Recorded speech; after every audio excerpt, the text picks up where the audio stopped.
ആ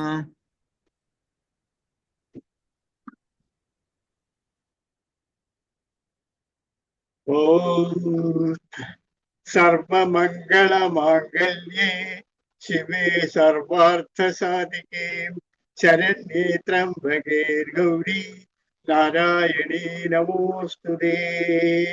അമേ നാരായണ, ദേവീ നാരായണ, ഭദ്രേ നാരായണ, ആറ്റുകാലമ്മേ നാരായണ. ഇന്ന് കേരള സംസ്ഥാനമായ തിരുവനന്തപുരത്ത് എല്ലാവരുടെ മനസ്സിലും ആറ്റുകാലമ്മ മാത്രമേ ഉള്ളൂ. നാളെ ആറ്റുകാലമ്മയുടെ വിശേഷ ദിവസമാണ്. നാളെയാണ് ആറ്റുകാൽ പൊങ്കാല ആഘോഷിക്കപ്പെടുന്നത്. അപ്പൊ നമ്മൾ ഈ ആറ്റുകാൽ പൊങ്കാലയെ പറ്റിയും കൂടി ചെറിയൊരു സന്ദേശം നൽകാനായിട്ട് ഞാൻ ഉദ്ദേശിക്കുന്നുണ്ട്. എന്റെ അറിവിലുള്ള കാര്യങ്ങൾ ഞാൻ പറഞ്ഞു തരാം.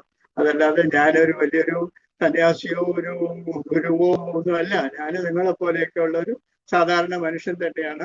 എന്റെ അറിവിലുള്ള ചില കാര്യങ്ങൾ ഞാൻ പറയാൻ ഉദ്ദേശിക്കുന്നുണ്ട്. ഈ ആറ്റുകാൽ പൊങ്കാല കേരളത്തിലെ തിരുവനന്തപുരത്തെ ആറ്റുകാൽ ഭഗവതി ക്ഷേത്രത്തിൽ ആഘോഷിക്കുന്ന ഒരു മഹത്തായ ആചാര പരിപാടിയാണ്.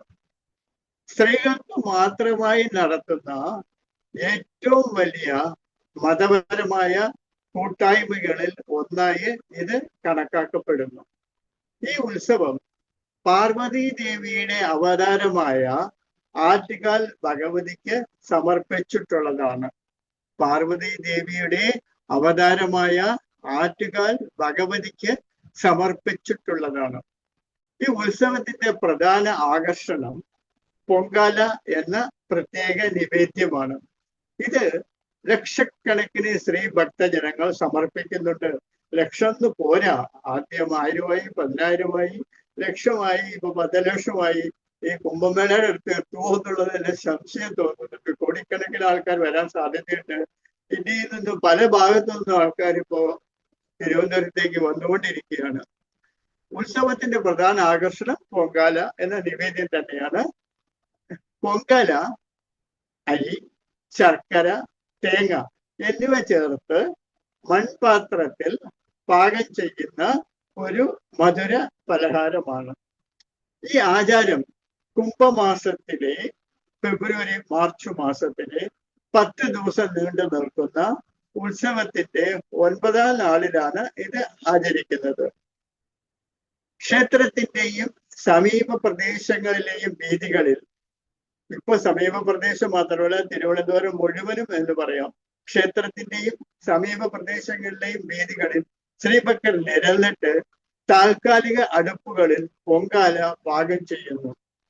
മഹാഗണപതി ഹോമത്തിനും മറ്റു പൂജകൾക്കും ശേഷം ക്ഷേത്ര തന്ത്രി നിവേദ്യങ്ങൾ ശുദ്ധീകരിച്ച് അനുഗ്രഹിക്കുന്നു. ഇതിന്റെ പ്രത്യേകതകൾ എന്താ? സ്ത്രീകളുടെ മാത്രമായ ഈ മഹോത്സവമായതിനാൽ ഇതിനെ സ്ത്രീകളുടെ ശബരിമല എന്നും അറിയപ്പെടുന്നു. സാധാരണ വ്രതമെടുത്ത് വരുന്നത് പോലെയാണ്, ശബരിമലയ്ക്ക് വ്രതമെടുത്ത് ചെല്ലുന്നത് പോലെയാണ് പൊങ്കാലയ്ക്കും വ്രതമെടുത്ത് ചെല്ലുന്നത്. കുറഞ്ഞത് 10 ദിവസം വേണമെന്ന് പറയുന്നു, 7 ദിവസം മതി എന്ന് പറയുന്നു. പക്ഷെ 7 ദിവസമെങ്കിലും വ്രതമെടുത്തിട്ട് വേണം വരാനെന്ന് പറയപ്പെടുന്നു. ഒരേ സമയം ഏറ്റവും കൂടുതൽ സ്ത്രീകൾ പങ്കെടുക്കുന്ന മതപരമായ ചടങ്ങായി ഗിന്നസ് വേൾഡ് റെക്കോർഡിൽ ഈ ഉത്സവം ഇടം നേടിയിട്ടുണ്ട്. ഈ ഉത്സവം വിശ്വാസത്തിന്റെയും ഭക്തിയുടെയും സ്ത്രീ ശാക്തീകരണത്തിന്റെയും പ്രത്യേകമാണ്. ആറ്റുകാൽ പൊങ്കാല ഒരു മതപരമായ അർപ്പണതയുടെയും സ്ത്രീകളുടെ ഏകത്വം പ്രതിഫലിപ്പിക്കുന്ന ഒരു സാമൂഹിക സാംസ്കാരിക ഉത്സവവും കൂടിയാണ്. അത് ആത്മാർത്ഥതയുടെയും ഭക്തിയുടെയും മഹാസംഗമമായി മാറുന്നു. ആറ്റുകാൽ ഭഗവതിയുടെ കഥ എന്താണ്? ആറ്റുകാൽ എന്ന് പറഞ്ഞാൽ തന്നെ നമുക്ക് മനസ്സിലാവും. ആറ്റുകാൽ, ആറ്റിൽ കാല് വെച്ചുകൊണ്ടിരുന്ന ആൾ എന്നാണ്. ഭഗവതി ആറ്റിൽ കാൽ വെച്ചുകൊണ്ടിരുന്നു. ആ സ്ഥലത്ത് വെച്ചിട്ട് അതാണ് ആറ്റുകാൽ ഭഗവതി എന്ന ദേവിയുടെ കഥ. ആറ്റുകാൽ ഭഗവതി ദേവിയുടെ കഥ തമിഴ് പുരാതന കാവ്യമായ ശിലപ്പതികാരം ആസ്പദമാക്കിയ കണ്ണകി ചരിത്രവുമായി ബന്ധപ്പെട്ടതാണ്. ആറ്റുകാൽ ഭഗവതി എന്ന ദേവിയുടെ കഥ പുരാതന തമിഴ് മഹാകാവ്യമായ ശിലപ്പതികാരം ആസ്പദമാക്കിയ കണ്ണകി എന്ന ചരിത്രവുമായി ബന്ധപ്പെട്ടിട്ടുള്ളതാണ്. ആറ്റുകാൽ ഭഗവതി പാർവതി ദേവിയുടെ അവതാരമായും കണക്കാക്കപ്പെടുന്നുണ്ട്. ആറ്റുകാൽ ഭഗവതി പാർവതി ദേവിയുടെ അവതാരമായി കണക്കാക്കപ്പെടുന്നുണ്ട്. ദൈവിക രൂപമായും വിശ്വസിക്കപ്പെടുന്നു. ആറ്റുകാൽ ഭഗവതി ഒരു ദൈവിക രൂപമായും വിശ്വസിക്കപ്പെടുന്നു. ഈ കഥാനുക്രമം എന്താണ്? നമുക്കൊക്കെ അറിയാം. കണ്ണകിയുടെ ശാപം, മധുരയെ കൊളുത്തിയിട്ടാണ് കണ്ണകി വരുന്നത്. ഭർത്താവിനെ അകാരണമായി കുറ്റമേൽപ്പിച്ചതിലും കള്ളൻ എന്ന് പറഞ്ഞതിലും അതിൽ നിന്നും ദേഷ്യപ്പെട്ടിട്ട് കണ്ണകി എന്ത് ചെയ്തു എന്നുള്ളതാണ് ആ കഥയുടെ രൂപമാണ് നമ്മൾ കേൾക്കാൻ പോകുന്നത്. കണ്ണകിയുടെ ദൈവിക രൂപമായും ഇത് വിശ്വസിക്കപ്പെടുന്നു. ഈ കണ്ണകിയുടെ ശാപവും യാത്രയും എങ്ങനെയാണ്? കണ്ണകി ഭർത്താവായ കോവലനോടൊപ്പം മധുരയിൽ താമസിച്ചു വരികയായിരുന്നു. ഒരു അപരാധത്തിന് തെറ്റായ വിധി ഉണ്ടാക്കി പാണ്ഡ്യ മഹാരാജാവ് കോവലനെ വധിച്ചു. കണ്ണകിയുടെ ശാപവും യാത്രയും എന്താണ്? കണ്ണകി ഭർത്താവായ കോവലനോടൊപ്പം മധുരയിൽ താമസിച്ചു വരവേ ഒരു അപരാധത്തിന് തെറ്റായ വിധി ഉണ്ടാക്കി പാണ്ഡ്യരാജാവ് കോവലനെ വധിപ്പിച്ചു. ദുഃഖത്തിലും ക്രോധത്തിലും കണ്ണകി ഭർത്താവിന്റെ നിർമ്മല തെളിയിക്കുകയും രാജാവിനെ ശപിച്ച് മധുര നഗരം അഗ്നിയിൽ ആക്കുകയും ചെയ്തു. ദുഃഖത്തിലും ക്രോധത്തിലും കണ്ണകി ഭർത്താവിന്റെ നിർമ്മലത തെളിയിക്കുകയും രാജാവിനെ ശപിച്ച് മധുര നഗരം അഗ്നിയിൽ ആക്കുകയും ചെയ്തു. കണ്ണകിയുടെ ദൈവിക രൂപമാറ്റം. കണ്ണകി എങ്ങനെയാണ് ദൈവിക രൂപം മാറിയത്? മധുര നശിപ്പിച്ചതിന് ശേഷം കണ്ണകി കേരളത്തിലേക്ക് യാത്ര ചെയ്തു. അങ്ങനെ യാത്ര ചെയ്ത് വരവേ കണ്ണകി ആറ്റുകാലിൽ എത്തി. അവിടെയാണ് പ്രാദേശികവാസികൾ കണ്ണകിയെ കണ്ടത്. ആറ്റുകാലിൽ എത്തി എന്ന് പറയുന്നത് ശരിയായി വരികയില്ല.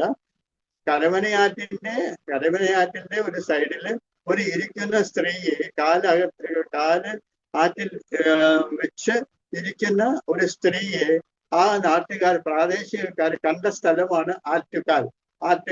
അപ്പൊ ആറ്റുകാൽ ഭഗവതിയായി എങ്ങനെയാ പരിണമിച്ചത്? യാത്രയിൽ ആ സ്ഥലത്തെത്തിയ കണ്ണകി അവിടുത്തെ ആറ്റിൽ കാല് വെച്ചിരിക്കുകയായിരുന്നു. അപ്പൊ ആറ്റുകാലിൽ എത്തിയ കണ്ണകിയെ പ്രാദേശികൾ അതിനെയാണ് ആറ്റുകാൽ എന്ന് പറയുന്നത്.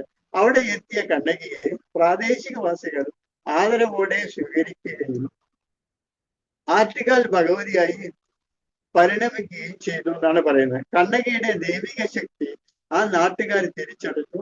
അവളെ ആറ്റുകാൽ ഭഗവതിയായി അവരോധിച്ചു. അതിനുശേഷം അവിടെ നിന്നും കൊടുങ്ങല്ലൂര് പോയി എന്നാണ് പറയപ്പെടുന്നത്. കണ്ണകി അവിടെ നിന്നും കൊടുങ്ങല്ലൂരിലേക്ക് പോയി എന്നാണ് പറയപ്പെടുന്നത്. അപ്പൊ ആറ്റുകാൽ ഭഗവതിയായി അവരോധിച്ചു. അതുപോലെ ഭദ്രകാളിയുടെ പാർവതിയുടെ ഉഗ്രരൂപം അവതാരമായാണ് ആറ്റുകാൽ ഭഗവതിയെ കണക്കാക്കപ്പെടുന്നത്. പിന്നീട് അവൾ പ്രത്യക്ഷമായിരുന്ന സ്ഥലത്ത് ആറ്റുകാൽ ഭഗവതി ക്ഷേത്രം സ്ഥാപിക്കപ്പെട്ടു. ആറ്റുകാൽ പൊങ്കാലയുമായി എന്താണ് ബന്ധം? ആറ്റുകാൽ പൊങ്കാല ഈ ദേവിയുടെ സന്നിധിയിൽ ഭക്തിസാന്ദ്രമായ ഭക്തജനങ്ങൾ സമർപ്പിക്കുന്ന ഒരു മഹാ അന്വേഷണമാണ്. സൗഭാഗ്യത്തിനും രക്ഷയ്ക്കും അനുഗ്രഹം തേടിയാണ് സ്ത്രീകൾ ഈ മഹോത്സവത്തിൽ പങ്കാളികളാകുന്നത്.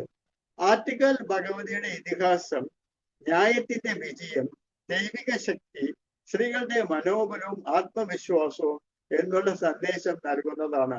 ആറ്റുകാൽ ഭഗവതിയുടെ ഇതിഹാസം ന്യായത്തിന്റെ വിജയം, ദൈവിക ശക്തി, സ്ത്രീകളുടെ മനോബലവും ആത്മവിശ്വാസവും എന്നുള്ള സന്ദേശം നൽകുന്നതാണ്. ഒരു കാര്യം ഞാൻ പ്രത്യേകം പറഞ്ഞുകൊള്ളട്ടെ. ചില വലിയ സാധ്യകൾ പറഞ്ഞത് കേട്ടിട്ടുണ്ട്. അതായത് ആറ്റുകാൽ അമ്മയെ ദർശിക്കാൻ വരുന്നവർ ആറ്റുകാലിൽ പൊങ്കാലയിടാൻ വരുന്നവരാവട്ടെ, പൊങ്കാലയിട്ടില്ലെങ്കിലും ആറ്റുകാലിൽ ദർശിക്കാൻ വരുന്നവരാട്ടെ, ആ ദിവസം ദയവ് ചെയ്ത് അവരുടെ വീട്ടിന്റെ മുൻവശം കൂട്ടിയിടരുത്. വീട്ടിനകത്ത് ആരെങ്കിലും ഒരാൾ ഉണ്ടാവണം. അവിടെ ഒരു വിളക്ക് കൊളുത്തി വെക്കണം.